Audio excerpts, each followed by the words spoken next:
आणि वादळी वाऱ्यामुळे अनेक ठिकाणी झाडं कोसळण्याच्याही घटना घडल्या आहेत. दादर आणि कल्याणमध्ये वादळी वाऱ्यामुळे झाडं कोसळली, तर डहाणूमध्ये समुद्रकिनारी उभ्या असलेल्या बोटी एकमेकांवर आदळून मोठं नुकसान झालं.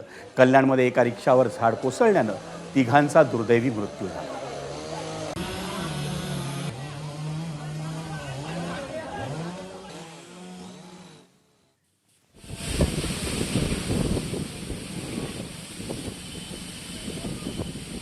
वादळी वारा आणि पावसामुळे मुंबईकरांची तारांबळ तर उडालीच, पण त्याचवेळी काही दुर्दैवी घटनाही घडल्या आणि त्याची दृश्य आपण पाहतोय ही ABP माझाच्या स्क्रीनवर. कल्याणमध्ये झाड कोसळलं रिक्षावर आणि त्यामुळे तिघांचा दुर्दैवी मृत्यू झाला. तशाच प्रकारची घटना दादरमध्ये घडली, झाड कोसळण्याची, पण तिथं दुर्दैवाने असं कोणतीही घटना घडली नाही की ज्यामुळं अनुचित प्रकार पाहायला मिळेल. पालघरमध्ये तर लग्नाचा मांडव या वादळी वाऱ्यानं उडून गेला आणि डहाणूमध्ये वादळी वारा आणि पावसामुळं बोटींचं नुकसान झाल्याचं चित्र आहे.